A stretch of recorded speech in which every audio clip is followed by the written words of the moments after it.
इलिद्रमेर नामी कस्बे के किनारे एक झील थी जिसके बारे में अजीब व गरीब कहानियां सुनाई जाती थी। इस झील का नाम ब्लैक वाटर झील था, जहां कभी धुंध नहीं छुपती थी और वहां की खामोशी उसके गहरे पानियों की तरह खौफनाक थी। कस्बे के लोगों की वार्निंग्स के बावजूद एक बहादुर मछली ने वहां मछली पकड़ने का इरादा किया। जैकब, जो सालों तक समंदर में मछली पकड़ता रहा था, ब्लैक वाटर झील की कहानियों को बेवकूफाना बातें समझता था।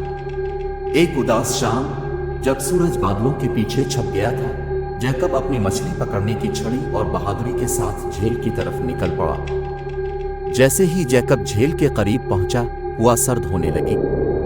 जंगल के घने दरख्तों ने जैसे इसका रास्ता बंद कर दिया हो और खामोशी को सिर्फ पत्तों की सरसराहट और दूर एक उल्लू की आवाज ही तोड़ रही थी।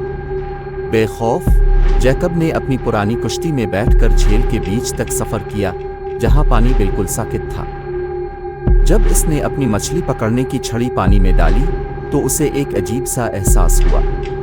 वक्त गुजरता गया और दुनिया तारीक होती गई। चांद बादलों के पीछे छप गया, जिसकी रोशनी पानी पर एक खौफनाक चमक डाल रही थी। अचानक जैकब ने अपनी लाइन में एक जोरदार झटका महसूस किया, जो उसके लिए नाकाबिल यकीन था। पूरी ताकत लगाकर इसने लाइन को खींचना शुरू किया, मगर मुकाबला बहुत शदीद था, जैसे कि कुछ गैर फितरी कुव्वत हो।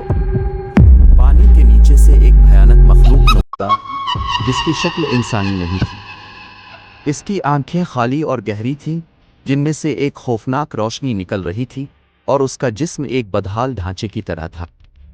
एक सर्द आवाज, जो जैसे झील की गहराइयों से आ रही हो, बोली, इस जगह को छोड़ दो इंसान, वरना तुम्हारा अंजाम भी उन जैसा होगा जो यहाँ आई थी।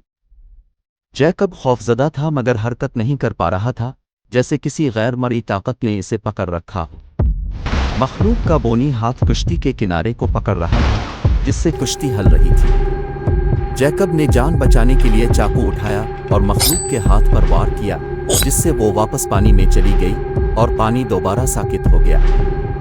जैकब की कुश्ती अचानक आजाद हो गई और वो जल्दी से साहिल की तरफ बढ़ा। जब वो साहिल पर पहुंचा, तो कुश्ती से निकलकर जमीन पर गिर पड़ा। पसीने में शराबूर, वो झील की तरफ देख रहा था।